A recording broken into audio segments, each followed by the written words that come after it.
அரச மரத்தை இந்த 2 கிழமைகளில் மட்டும்தான் வழிபட வேண்டும்.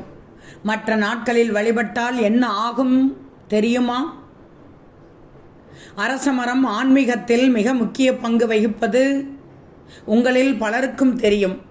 அதிலும் நீங்கள் ஒவ்வொரு நாளும் அரச மரத்தை சுற்றி வருவதால் அந்த நாளுக்கு ஏற்ப பலவிதமான நன்மைகள் கிடைக்கும். அரச மரத்தை திங்கட்கிழமையன்று வலம் வந்தால் வீட்டில் மங்கள காரியங்கள் எந்த தடையும் இல்லாமல் நடக்கும். செவ்வாய்க்கிழமையில் வலம் வருவது செவ்வாய் தோஷங்களை நீக்கும். புதன்கிழமையில் சுற்றி வந்தால் வியாபாரம் பன்மடங்கு பெருகும். கல்வியில் சிறந்து விளங்க வியாழக்கிழமையில் வலம் வர வேண்டும்.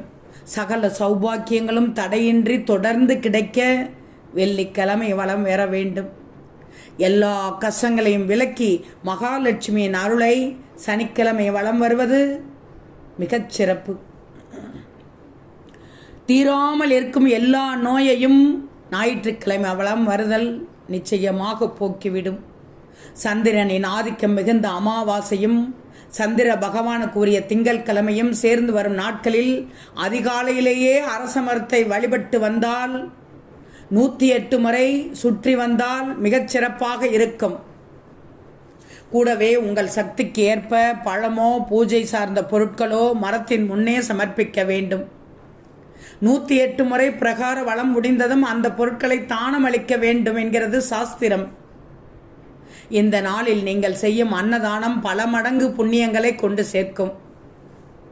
துணிகளை தானமாக கொடுக்கலாம். இந்த ஆடி அமாவாசையை மறந்து விடாமல் உங்கள் அருகில் உள்ள அரச மரத்தை வலம் வந்து எல்லா நன்மைகளையும் பெற்றுக்கொள்ளுங்கள்.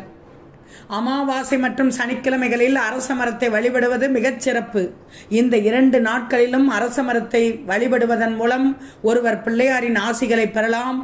அமாவாசை நாளில் அரச மரத்தை வழிபடுவதன் மூலம் பித்ரு தோஷம் நீங்குவதோடு முன்னோர்களின் ஆசிகளும் கிடைக்கும். இதன் காரணமாக அந்த நபரின் வீட்டிற்கு செழிப்பு வர தொடங்குகிறது. அதேபோல் சனிக்கிழமை அன்று அரச மரத்தின் அடியில் நல்லெண்ணெய் ஊற்றி விளக்கேற்றி வழிபடுவது சனி பகவானை மகிழ்விக்கிறது. இது அவரின் கடுமையான பார்வையிலிருந்து விலக்கு அளிக்கிறது. இது வாழ்க்கையின் கடினமான துயரங்களில் இருந்து விடுபட வழியை கொடுக்கும். ஞாயிற்றுக்கிழமை தவறுதலாக கூட அரச மரத்தை வணங்கக்கூடாது. சனிக்கிழமை தவிர மற்ற நாட்களில் அரச மரத்தை வழிபடக்கூடாது. மற்ற நாட்களில் அரச மரத்தை சுற்றினால் அது வீட்டின் நிதி நிலையிலும் மோசமான விளைவை ஏற்படுத்தும். சூரிய அஸ்தமனத்திற்கு பிறகு அரச மரத்தை வழிபடுவது நல்லதல்ல. அதனால் அவர் பல பிரச்சனைகளை சந்திக்க நேரிடும்.